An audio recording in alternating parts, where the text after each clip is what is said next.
नमस्कार। जन टीवी उत्तराखंड में आप सभी का स्वागत है। मैं हूं प्रभात। बुलेटिन में सबसे पहले नजर हेडलाइंस पर।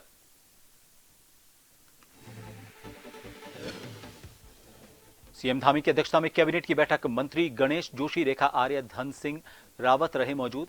निकायों में आरक्षण के लिए एक्ट में संशोधन समेत महत्वपूर्ण निर्णय पर लगी मोहर। उत्तराखंड में अनाज एटीएम का हो रहा इस्तेमाल, जिसे देखने के लिए पाकिस्तान, नेपाल, थाईलैंड, बांग्लादेश और श्रीलंका प्रतिनिधि आ रहे देहरादून। मंत्री रेखा आर्य करेंगी स्वागत।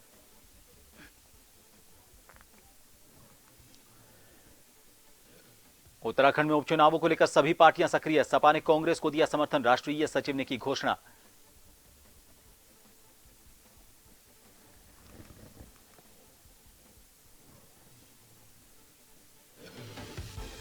देहरादून में कैंट रोड के चौड़ाईकरण में अब नहीं कटेंगे पेड़। सीएम धामी ने बिना पेड़ काटे चौड़ाईकरण के दिए निर्देश। विभाग ने 200 पेड़ों को किया चिन्हित।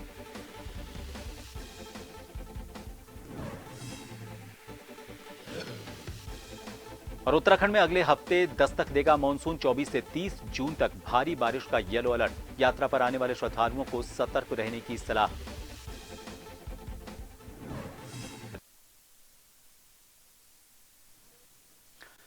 खबरें विस्तार से। बद्रीनाथ विधानसभा उपचुनाव को शांतिपूर्वक संपन्न कराने को लेकर सामान्य प्रेक्षक अनीता रामचंद्रन और जिला निर्वाचन अधिकारी हिमांशु खुराना की अध्यक्षता में पीठासीन अधिकारियों और प्रथम मतदान अधिकारियों को पीजी कॉलेज गोपेश्वर में प्रशिक्षण दिया गया। इसमें मतदान का सामान्य प्रशिक्षण और ईवीएम और वीवीपैट का व्यावहारिक प्रशिक्षण शामिल है। बद्रीनाथ विधानसभा क्षेत्र की 210 मतदेय स्थलों के लिए रिजर्व सहित 288 पीठासीन और 288 प्रथम मतदान अधिकारियों की तैनाती की गई है।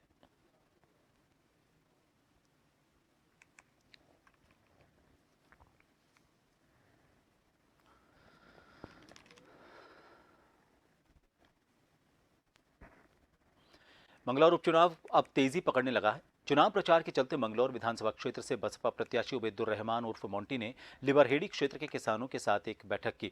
इसमें किसानों से बात करते वक्त जब उन्होंने अपने स्वर्गीय पिता की बात की तो उनकी आंखों से आंसू निकल पड़े, जिसके बाद समर्थकों ने उन्हें ढांढस बंधाया और सभी समर्थकों ने उन्हें समर्थन देने की बात कही।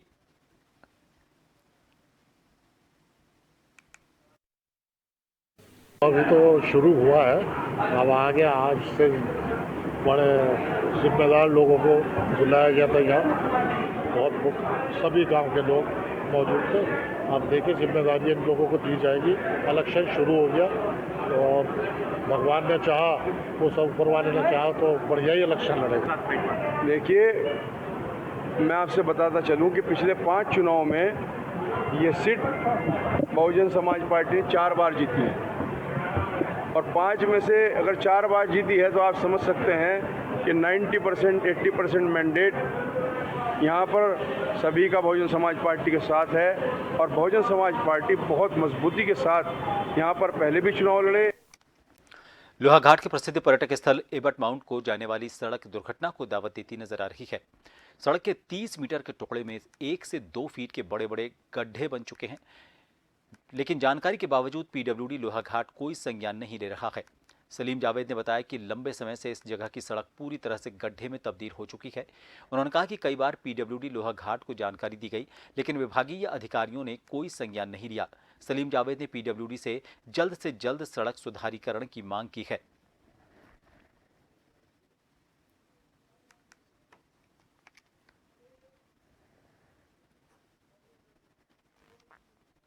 जोशीमठ ब्लॉक के अंतर्गत आता है एक ऐसा गांव जिस गांव का नाम है बड़ा गांव। आपको बता दें कि बड़ा गांव में हर तीसरे वर्ष में एक पौराणिक ऐतिहासिक हस्तोला मेले का आयोजन किया जाता है। जिस हस्तोला मेले में खासकर मां भगवती महिषासुर राक्षस का वध करती हैं और साथ ही साथ इस मेले के दौरान 18 ताल के साथ 18 पत्रों का नृत्य का आयोजन भी किया जाता है। आपको बता दें, यह मेला खासकर बद्रीनाथ धाम के कपाट खुलने से कुछ दिन पहले किया जाता है। हस्तोला मेले को देखने हजारों की तादाद में लोग दूर दूर से पहुंचते हैं।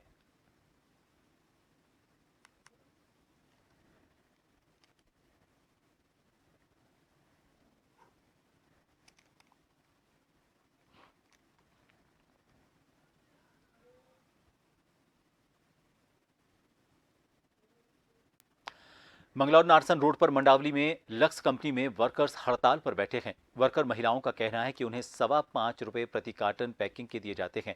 इन महिला वर्करों का कहना है कि उनसे प्रति पैकिंग कार्टन 6 रुपए की मांग की गई थी, लेकिन कई बार मीटिंग करने के बावजूद कंपनी के निचले अधिकारी उनकी आवाज ऊपर तक नहीं पहुंचा रहे हैं और उन्हें धमका रहे हैं। इसको लेकर कर्मचारियों में भारी आक्रोश है। उनका कहना है कि जब तक उनकी मांगे पूरी नहीं होंगी वो अनिश्चितकालीन हड़ताल पर रहेंगे।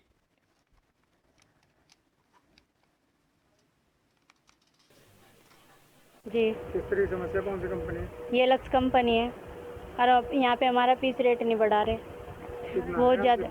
हमारा यहाँ पे 5 रुपये 55 पैसे है एक डब्बे के। अच्छा, क्या बात है? कितना बढ़ाना चाह रहे हैं? हम 6 रुपये डब्बा करवाना चाह रहे हैं। क्या करी कंपनी? कंपनी कुछ नहीं कह रही, वर्करों को दुखी कर रही है। किस तरीके से?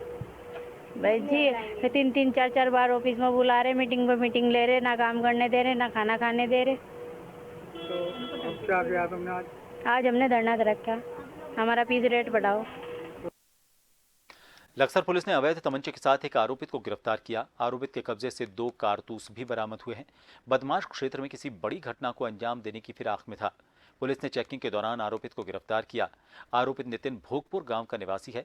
पुलिस ने आर्म्स एक्ट के तहत मुकदमा दर्ज कर जांच शुरू कर दी है।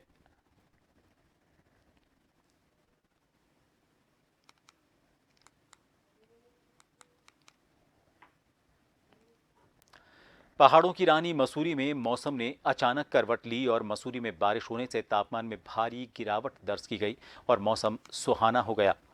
बारिश होने से लोगों को गर्मी से राहत मिली। लोग जमकर बारिश का आनंद लेते नजर आए। पंजाब से आए पर्यटक मंजीत सिंह ने कहा कि वो मसूरी घूमने के लिए आए थे और यहां अचानक हुई बारिश से मौसम काफी सुहाना हो गया, जिसका वो अपने परिवार के साथ आनंद उठा रहे हैं।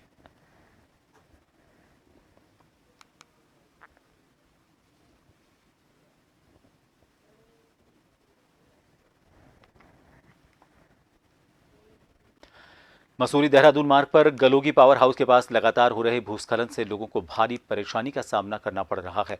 मसूरी में हो रही बारिश के कारण पहाड़ी से मलबा गिर रहा है और इससे रास्ते बाधित हो रहे हैं। भारी मात्रा में मलबा आने से मार्ग बाधित हो गया है, जिससे मार्ग के दोनों तरफ वाहनों का लंबा जाम लग गया है और इस कारण लोगों को भारी परेशानी हो रही है। करीब 1 घंटे के बाद लोक निर्माण विभाग की तरफ से जेसीबी के माध्यम से सड़क पर आए मलबे को हटाया गया और यातायात सुचारू किया गया।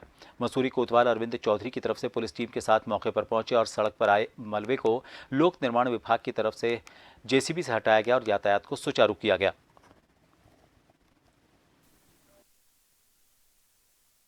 दो दिन पहले काफ़ी बारिश हुई थी, तो तभी से बीच बीच में मलबा आने लगा है। उस मलबे के कारण ट्रैफिक में बाधा उत्पन्न हो जाती है। आज भी काफ़ी मलबा आ गया था, जिसे तुरंत जेसीबी के माध्यम से हटवा दिया गया।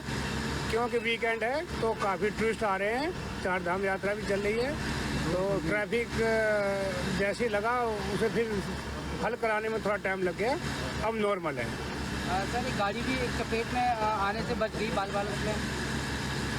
कभी कभी ऐसा होता है कि कोई गाड़ी वाला कहने के बावजूद भी, रुकने के बावजूद भी निकाल लेता है, तो लेकिन कोई ऐसी कोई दुर्घटना, कोई चोट किसी कुछ नहीं हुआ है। मुख्यमंत्री पुष्कर सिंह धामी ने कहा है कि देवभूमि उत्तराखंड में उपद्रवियों के लिए कोई जगह नहीं है। उपद्रव और दंगा करने वालों के साथ सरकारी संपत्ति को नुकसान पहुंचाने वाले लोगों के लिए दंगारोधी कानून बनाया गया है। इसके साथ ही लैंड जिहाद और बाहरी राज्यों के लोगों के वेरिफिकेशन ड्राइव को लेकर भी सीएम धामी काफी सख्त नजर आ रहे हैं। मुख्यमंत्री धामी की सख्ती का असर अब दिखने लगा है।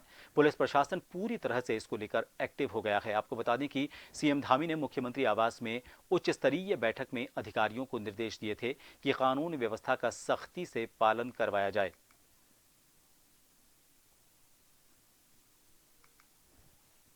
आप सब जानते हैं लैंड जिहाद के खिलाफ जो हमने कार्रवाई करी, आज पूरे राज्य के अंदर एक अभियान चला कि जो अतिक्रमण है सरकारी जमीनों पर, जो कहीं पर नीली चादर चढ़ाई हुई है, कहीं पर पीली चादर चढ़ाई हुई है, कहीं पर हरी चादर चढ़ा दी भाइयों बहनों। हजारों एकड़ जमीन लैंड जिहाद के नाम पर अतिक्रमण कर रखी थी, अवैध कब्जा किया हुआ था। उस कब्जे को हटाने का काम उत्तराखंड की सरकार ने किया है भाइयों बहनों। आपने सही कहा, माननीय मुख्यमंत्री जी का स्पष्ट निर्देश है कि बहुत सारे जो लोग बाहरी राज्यों से आपराधिक तत्व अपने प्रदेश में आ जाते हैं और खास करके ये भी देखा गया कि बहुत सारे ज़मीन के धंधों में आ जाते हैं, तो उस तरह के जो भी तत्व हैं उनके खिलाफ जो सत्यापन की कार्रवाई है उसको बहुत ही सघनता से की जाए, ये माननीय मुख्यमंत्री जी का निर्देश है। और हम लोग सत्यापन लगातार करते रहे हैं, पिछले सालों में भी कर रहे हैं। पिछले मेरे को ख्याल है कि पिछले साल हमने 3-3.5 लाख के आसपास सत्यापन किए थे और इसके अभी इस साल भी अगर देखें तो 1.25 लाख के आसपास हमने लोगों का वेरिफिकेशन कर लिया है, जिसमें बहुत सारे लोगों के खिलाफ जो पुलिस एक्ट में चालान और इसे जो भी वैधानिक कार्रवाई होती है वो भी की गई है।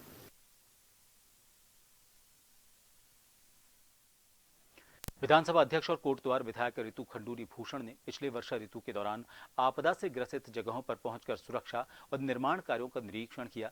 आपको बता दें कि पिछले साल त्रासदी से सबक लेकर इस साल की तैयारी कई महीने पहले से ही शुरू कर दी गई। मालन और सुखरो नदी पर हो रहे चैनलाइजिंग के काम का निरीक्षण कर विभाग को काम में तेजी लाने के निर्देश दिए गए।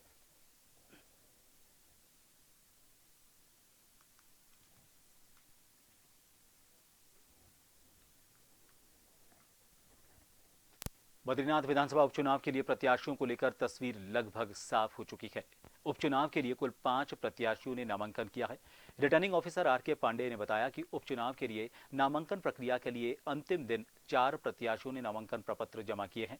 इसमें कांग्रेस पार्टी के उम्मीदवार लखपत सिंह, सैनिक समाज पार्टी के हिम्मत सिंह नेगी, निर्दलीय प्रत्याशी नवल किशोर खाली और बच्ची राम शामिल हैं। तो वहीं भारतीय जनता पार्टी के उम्मीदवार राजेंद्र सिंह भंडारी एक दिन पहले ही नामांकन कर चुके हैं। आपको बता दें कि 24 जून को नाम निर्देशन पत्रों की समीक्षा की जाएगी और 26 जून तक नाम वापस लिए जा सकते हैं।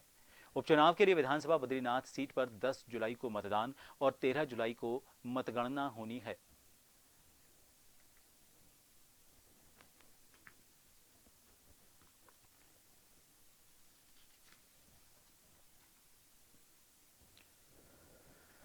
उत्तराखंड सरकार ने राशन प्रणाली को बेहतर बनाने के लिए अनाज एटीएम का इस्तेमाल शुरू कर दिया है, जिसको देखने के लिए पाकिस्तान, नेपाल, थाईलैंड, बांग्लादेश और श्रीलंका के प्रतिनिधि 2 दिन के लिए देहरादून पहुंच रहे हैं।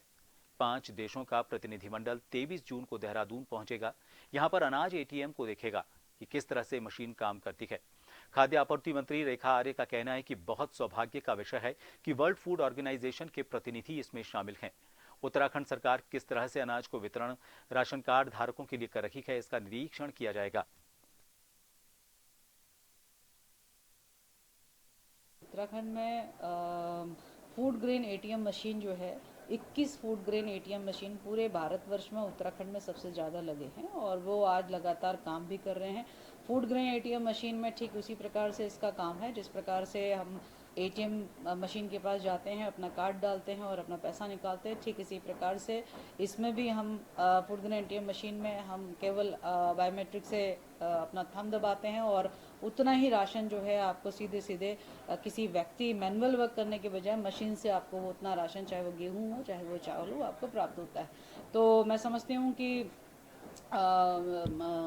WFP जो है वह देखने आ रहे हैं। निश्चित रूप से उनके सहयोग के साथ में यह संभव भी हो पाया है। फिलहाल एक छोटे से ब्रेक के लिए यहां रुकेंगे। बने रहिए जन टीवी पर।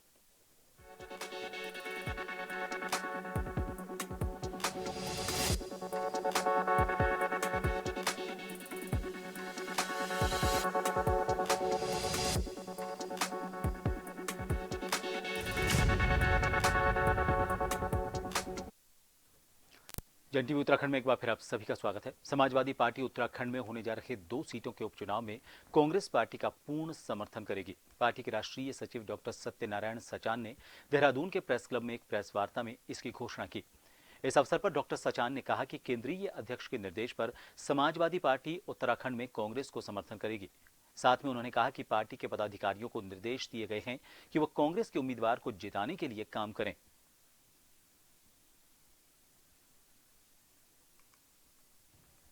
के माननीय राष्ट्रीय अध्यक्ष जी के निर्देशानुसार समाजवादी पार्टी उत्तराखंड में जो 2 उपचुनाव यहाँ पर मंगलौर और बद्रीनाथ का हो रहा है, समाजवादी पार्टी समर्थन कर रही है और समर्थन के साथ ही साथ हमारे जितने भी पदाधिकारी कार्यकर्ता हैं इन 2 विधानसभाओं में जाकर के प्रत्याशी के लिए काम करेंगे और पूरी तरीके से इन दो, क्योंकि राजेंद्र भंडारी कांग्रेस में थे, वो किसी तरीके से वहां चले गए और ये सीट यहाँ पर बहुत थोड़े मतों से, वो भी बीएसपी की वजह से और कुछ वजह से। उत्तराखंड में इस साल 38वें राष्ट्रीय खेलों का आयोजन अक्टूबर और नवंबर के महीने में प्रस्तावित है। सरकार की ओर से तैयारियां पूरी कर ली गई हैं, लेकिन प्रदेश में अभी तक राज्य स्तरीय खेलकूद प्रतियोगिता का आयोजन नहीं हो पाया है, जिस कारण उत्तराखंड में राष्ट्रीय खेलों में खेलने वाले खिलाड़ियों का चयन नहीं हो पाया है। वहीं दूसरी ओर सवाल ये भी खड़े हो रहे हैं कि राष्ट्रीय खेलों की मेजबानी मिलने के बाद भी भारतीय ओलंपिक संघ अभी तक तारीख निर्धारित नहीं कर पाया है। हालांकि सरकार ने राष्ट्रीय खेलों के लिए अपना इंफ्रास्ट्रक्चर तैयार कर लिया है। अब राष्ट्रीय खेलों के संबंध में उत्तराखंड की खेल मंत्री रेखा आर्य जल्द ही केंद्रीय खेल मंत्री डॉक्टर मनसुख मांडविया से मुलाकात करने वाली हैं और उनके समक्ष राष्ट्रीय खेलों की तैयारियों का ब्यौरा रखेंगी, ताकि भारतीय ओलंपिक संघ जल्द से जल्द राष्ट्रीय खेलों के दिन का निर्धारण कर सके। 38वें राष्ट्रीय खेलों की मेजबानी उत्तराखंड को 2024 के लिए मिली है और इसको लेकर लगातार सरकार विभाग दोनों काम कर रहे हैं और मुझे लगता है कि अक्टूबर और नवंबर माह में हम संभावित मानते हैं कि यह 38वें राष्ट्रीय खेलों का आयोजन किया जाएगा। विभाग की ओर से हर प्रकार की तैयारी है। यदि किसी 34 के 34 जो हमारे कमिटेड स्पोर्ट्स हैं जो होने हैं उसके लिए व्यवस्थाएं बना दी गई हैं, उसके लिए इंफ्रास्ट्रक्चर डेवलप कर दिया गया है और कुछ इंफ्रास्ट्रक्चर उसी समय के आसपास तैयार होते हैं, वो उसी समय तैयार किए जाएंगे।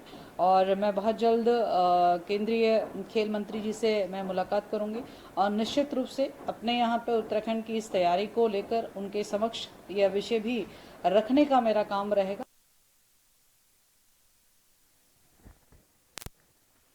देहरादून में कैंट रोड के चौड़ीकरण में अब एक भी पेड़ नहीं कटेगा। आपको बता दें कि राजधानी में कुछ मार्गों के चौड़ीकरण में लगातार पेड़ काटे जाते रहे हैं, जिसके बाद अब दिलाराम चौक से कैंट तक मार्ग के चौड़ीकरण का प्रस्ताव है।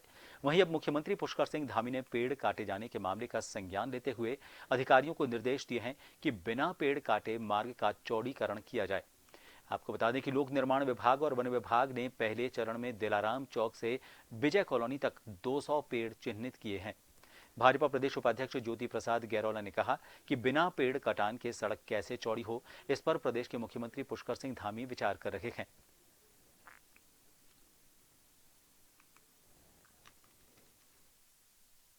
मुझे लगता है कि माननीय मुख्यमंत्री जी के नेतृत्व में उस विषय के लिए भी कोई बीच का रास्ता निकालने पे विचार हो रहा है और संभवतः यह भी हो सकता है कि बिना पेड़ों के कटान किए सड़क कैसे चौड़ी हो, इस पे भी विचार किया जा रहा है। तो निश्चित तौर पर प्रदेश के मुख्यमंत्री इन सब बातों पर विचार करते हुए शासन प्रशासन को आवश्यक दिशा निर्देश भी आएंगे, लेकिन कुल मिलाकर विकास के साथ साथ हमको पर्यावरण का भी संतुलन बनाने की आवश्यकता पड़ रही है। रामनगर विकासखंड के अंतर्गत ग्राम चोरपानी स्थित रावत कॉलोनी के ग्रामीण गांव की सड़क को 3 तरफ से बंद कर धरना दे रहे हैं। ग्रामीणों की मांग है कि उनके गांव में ईंटों के कई स्टॉक बनाए गए हैं और इसके साथ ही गांव में एक व्यापारी के गोदाम में भारी वाहनों के आने से गांव की सड़क क्षतिग्रस्त हो गई है। वाहनों के आवागमन को लेकर ग्रामीणों को काफी परेशानियों का सामना करना पड़ता है। ग्रामीणों की मांग थी कि गांव में लगे ईंटों के स्टॉक को हटाने के साथ ही इस गोदाम संचालक के खिलाफ कार्रवाई की जाए। ग्रामीणों ने कहा था कि जब तक उनकी मांग पूरी नहीं होगी तब तक ये सड़क अनिश्चित काल तक बंद रहेगी। इस मामले में एसडीएम राहुल शाह ने अपने कार्यालय में ग्रामीणों की एक बैठक बुलाई। एसडीएम ने बताया कि इस मामले में तहसीलदार की तरफ से की गई जांच के बाद धारा 135 की कार्रवाई उनकी तरफ से की गई है। दूसरे पक्ष को नोटिस देने की कार्रवाई की जाएगी और उनका पक्ष सुनने के बाद अग्रिम कार्रवाई की जाएगी। बीच में शिकायत आई थी, ज्ञापन भी आया था चोरपानी के कॉलोनी वासियों के द्वारा कि यहाँ पे अवैध रूप से ईंट का स्टॉक किया जा रहा है। इसके अलावा बाहरी वाहनों के आने से वहाँ पे असुविधा उत्पन्न हो रही है। उसके संबंध में तहसीलदार से जांच करवाई गई। तहसीलदार रामनगर द्वारा अपनी जांच रिपोर्ट में धारा 133 सीआरपीसी पब्लिक न्यूसेंस में कार्रवाई करने की संस्तुति की गई है, जिसके क्रम में न्यायालय द्वारा सशर्त आदेश में पारित किए जा रहे हैं। दूसरे पक्ष को सुनवाई का अवसर दिया जाएगा। यदि उसके बाद कोई भी अगर अवैधता पाई जाती तो उसमें आगे अग्रिम कार्रवाई की जाएगी। जो हमारा चोरपानी क्षेत्र है उस क्षेत्र में एक जो है व्यापारी का बहुत बड़ा गोदाम है वहाँ पे, जिसमें 100-150 ट्रक डेली आते हैं, ईंट, रेत, बजरी, सरिया, सीमेंट के।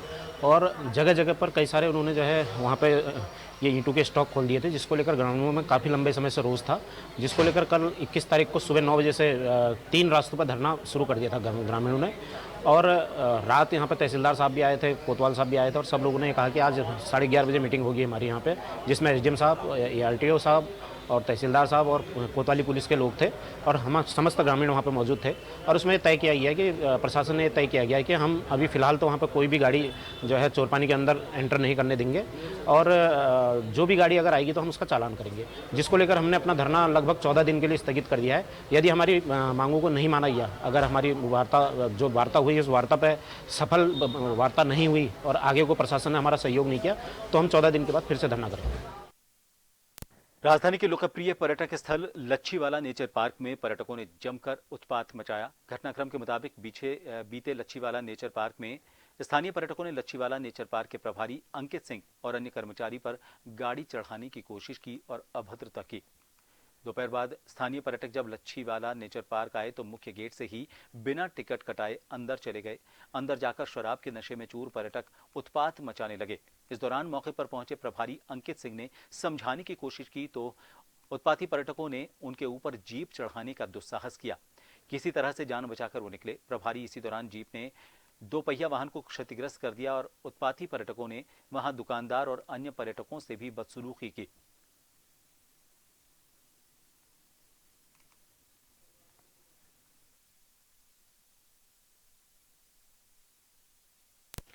इन सभी खबरों के साथ फिलहाल के लिए इस बुलेटिन में इतना ही। नमस्कार।